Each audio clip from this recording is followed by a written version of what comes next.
Hello and welcome to Bulldawg Illustrated Digital's Threading the Needle, where we talk Georgia football, recruiting, and more. I'm your host, Bob Miller, and joining me today is BI photographer and multimedia director Greg Poole. Also, we have Josh Hancher, a 97 Grady grad. He's also a BI contributor, a stat head, and his day job, he's a cameraman making movies and television. Welcome, gentlemen. How are y'all doing today? Great, Bob. Doing good. So this is the first for me being in front of the camera. So well, you got the face for it. You got the mug for it. You're making me and Greg look bad. So yeah. He hasn't broken it yet. No, you hadn't broken it. Well, Josh, most people are going to know you as the Dog Stats guy, as your moniker on Twitter, on social media, and your articles that you put out on Bulldawg Illustrated. And given the old, and speaking of stats, given that old saw, why are stats so important, do you think, to sports fans? And yet, so often they're disparaged as malleable by those same fans. Understanding numbers and taking numbers and just working them into a spreadsheet and just see if I can make sense of it from another perspective. I don't think that one means just watching a game and watching what happens on the field coincides with statistics and how well you're doing. It's just another means to look at the game. I don't necessarily view them as competing because, coaches are on the field in the locker room teaching these kids how to play, coaching them up. And then I think they're also going back and looking at metrics and looking at numbers. And I just found that interesting. So I started a little blog and started putting together some of my own numbers and taking some other people's numbers and just kind of sharing them with Georgia fans. I mean, everything I've done is Georgia centric. I just wanted to share with it. And maybe we can all kind of learn together. And that's what I liked about BI was the fact that it was a grassroots community of Georgia fans, So I think it's just a way to bring something that maybe you guys wouldn't have gotten otherwise. Yeah. So, and you kind of answered my next question I was going to ask you is how did a movie maker, a guy behind the camera, become so interested in statistics, I tell you, well, what I do on a film set is called a focus puller. And my job is, you guys know this as photographers, things move, you got to keep them in focus. During the shot, that's my job. So it's actually a manually focused camera. And in addition to maintenance and making sure everything's working right during the takes, I actually keep it in focus, which is nothing but numbers. I'm looking at a side of a barrel with distance marks and moving around and stuff. So my brain, I guess, I don't know, is always kind of looked at numbers. So when I started doing fantasy sports and just cooking up my own spreadsheets, I just enjoy just working it. Some people want to play Madden on the Xbox or whatever. I'll sit down in front of a computer and do a spreadsheet, which has got to be the dorkiest thing in the world. And Greg, that's not much different than what you do either behind a camera on game days and at events where you're taking photos and images, because you deal with numbers and settings all the time, don't you? Yeah, it's different, but analogous. Let's say.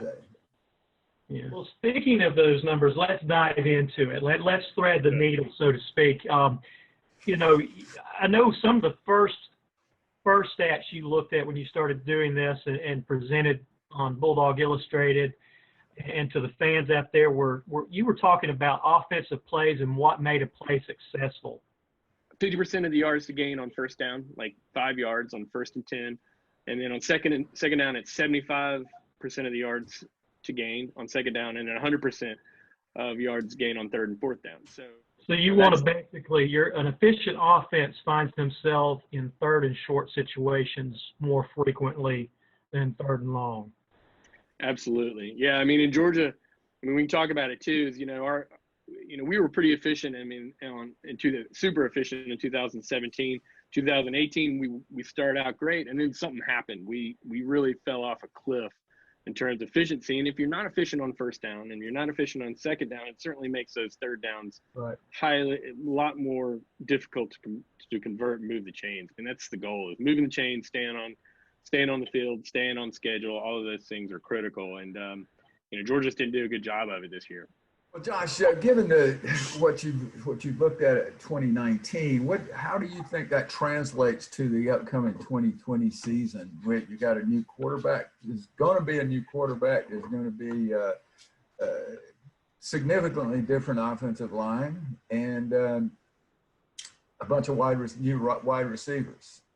Analytics, folks, is the most interesting thing I've learned in the last few years of talking about and reading about analytics is the play action pass. It's a misnomer, or it's an argument can be made that play action does not necessarily depend on a successful run game. That old adage of run to set up the pass. Play action pass can work even with a mediocre or suboptimal running attack. So I would like to see Georgia use that more and just get those linebackers to bite. Also, on defensive side of the ball, I mean, we had the number 2 overall defense last year, but we didn't have a lot of sacks. Another analytics thing that people say is that quarterback pressures are equally, if not more important than actual sacks.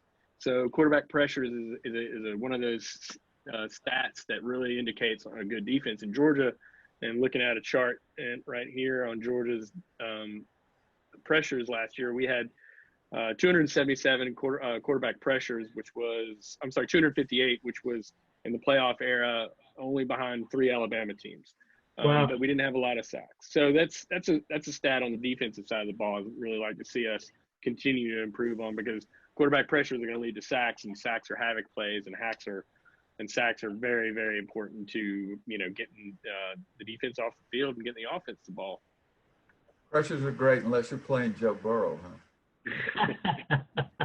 That was a fluky year. I think, if you haven't read it, maybe you guys can go back to the Bulldawg Illustrated. Did a recruiting analysis piece and sort of composited rosters based on 247 composite averages, and that led to a line graph that shows the better you recruit, the better you're going to perform in terms of ranking at the end of the year for the playoff committee. And Georgia's recruited at a high level. I mean, you talk about thread the needle. Kirby knows that it starts with recruiting, and he's definitely put a lot of effort. You can see that we were hovering not middle of the pack, but above average in the SEC. Our average player was like 0.910, and that 0.906, that story I did shows that it takes a 0.906 to be competitive in the playoff. And as you go down, those rosters that don't have that average don't get that high ranking. Yeah, they recently picked up last week Micah Morris, and then right on his heels Lavoisier Carroll. That gives them 6 for 2021, and I believe you looked at their average for 2021, Josh, and it's they're on the 247 Sports composite average, which is a formula they use to the higher that number, the better the player and the better the recruiting class, but the average is 0.948, I believe. Georgia right now, you talked about those 6 commits, is 0.948. Obviously, that's not sustainable. You're going to fill in some players, and you can't. I don't think you can. Maybe Kirby can get all the studs, but it's a great start to 2021 classes, and it picks up right where he's just keep getting talented players and getting them to perform. That 0.906 average I talked about is sort of the baseline what it takes to get in there. And everybody's talking about Florida closing that gap in recruiting. They've got 13 commits, and they're right at that 0.906 average, which is a good roster, quite possibly, good enough to get into the playoff, but it's not close to where Georgia is recruiting now. So, and I got to give a shout out to Mr. Greg Poole here, because all through fall camp, all last season when we were on the road traveling to the away games to cover those games, and we would talk about recruiting, one of the many subjects, and Lavoisier Carroll, he said all season long, he said that guy's a dog.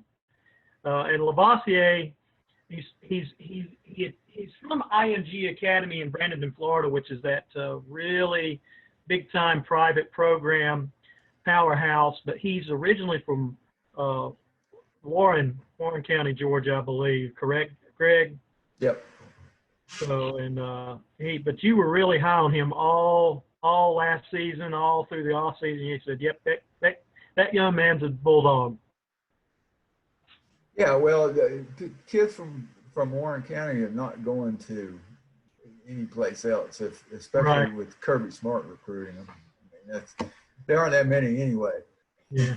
I mean, it's a Class A school, and course, he left and went to IMG, but I think he's the first kid to sign a major school scholarship out of there. There've been a lot of kids go to smaller schools, but he's the first one that I can remember that signed from Warren County.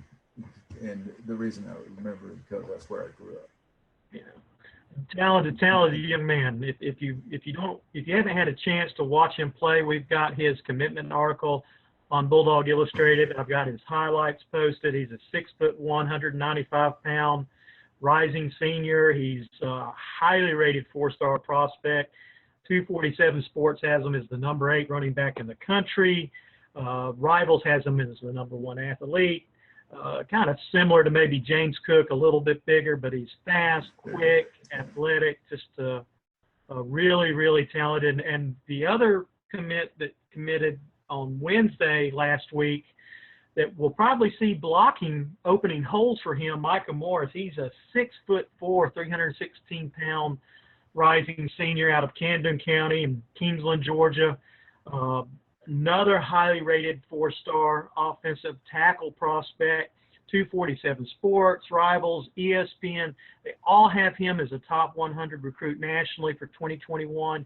He's considered a top 10 player here in the Peach State. And I tell you, Kirby's threading the needle, gentlemen, here in the Peach State. He has the chance to sign, like, I think it's like 8 of the top 10 players in the state of Georgia for 2021. Whether or not he pulls that off, I don't know. But, you know, Greg, Josh, I don't know if you know this about Greg, but he loves him some offensive linemen. Well, it's pretty obvious that Georgia's offensive line recruiting has been among the best in the country. Yeah, out of the world. Best. It just depends on how you want to look at it. But that's not going to change under Luke, as we've already seen. The guy's very personable. He's got that energy level, very much unlike Sam Pittman. Sam Pittman was pretty laid back, even with his offensive line group, Bob, as you've seen on the sideline, when he always had his offensive line group near the kicker's net on Right. the Georgia sideline, and that is near where we could go occasionally as photographers and listen in a little bit on, and certainly watch what he's doing on the sidelines. And even then, yes, he would get hot with them, but he was, it was still controlled and for the most part laid back. But Luke is not like that. Luke is a rah-rah coach, very much like Kirby. He'll get on them when he's not happy, and he'll jump up and down with them when he is. So I think they're going to like that, and I think his results so far say that he's going to continue the outstanding offensive line recruiting that Kirby has put in place with both Pittman and now Luke. And Georgia's new offensive coordinator, Todd Martin, who Kirby and Georgia got from the Cleveland Browns organization, he has to be ecstatic that he's got that type of group to be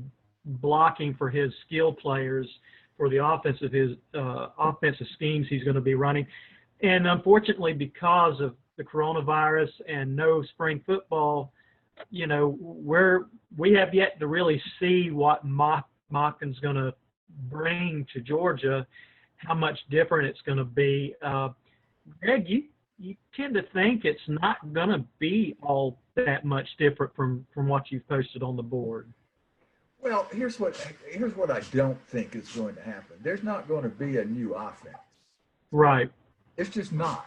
It's not going to happen, and especially now with let's assume that 2000 what year is this? 2020. 2020 Time runs season together. starts in September.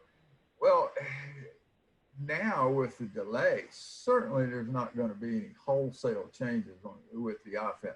I think there'll be some terminology changes. There always is, but it's typically easier for the coach to conform his terminology to the team rather than making 100 people change change what they already got in place, and especially again with the delay and possible lack of practice time as we head into the season.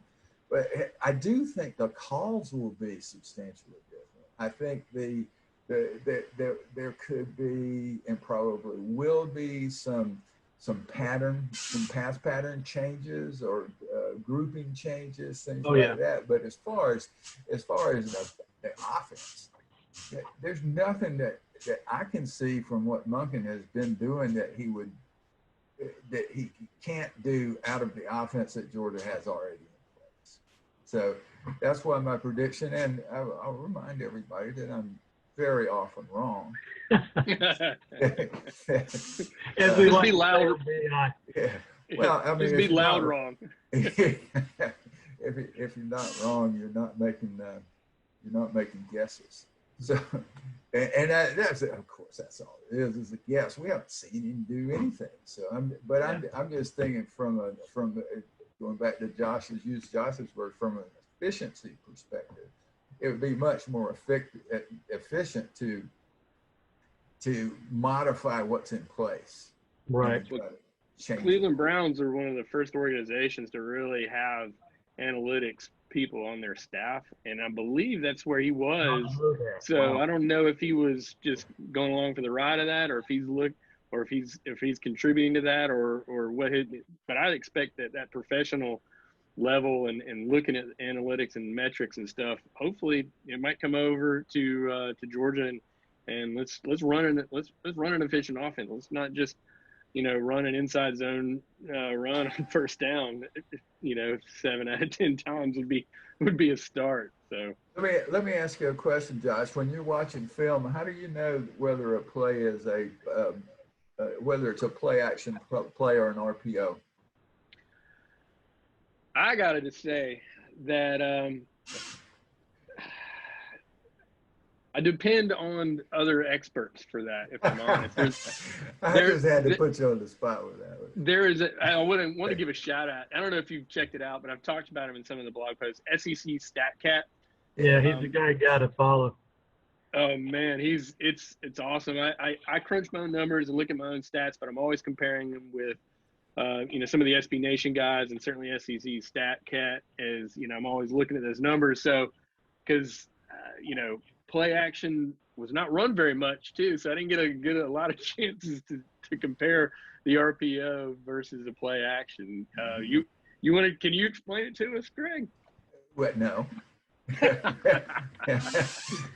don't think there is an easy explanation, but I think you can pick it out if you look at it carefully, because the RPO is going to have a read, and of course, so you got to watch the quarterback's eyes. What's he doing? And whereas the play action typically is not about the quarterback fooling somebody. Well, gentlemen, I've had fun. I hope that Josh here, for all you stat heads out there in Dog Nation, that he satisfied your number curiosity. Make sure you go follow Josh on Twitter. That's at Dog, DAWG stats. Also, make sure you follow Mr. Poole here on Twitter for his excellent photography. That is capital G, capital P, OOLE_BI on Twitter as well. And of course, Bulldawg Illustrated. That would be BD Illustrated. And ladies and gentlemen, I believe that's going to wrap up our episode number 3. Thank you, Greg. Thank you, Josh, as well as a big production shout out to you because you help us produce, and to Becca Gemes. And special thanks to everyone in Bulldawg Nation for joining us, tuning in to watch. We hope you enjoyed the show. Make sure to drop in next week for episode 4. Also, check out our other shows. We have One-on-One with Jeff Dantzler. I've got the links in the description below. And until next time, go Dogs. Go Dogs. Go Dogs.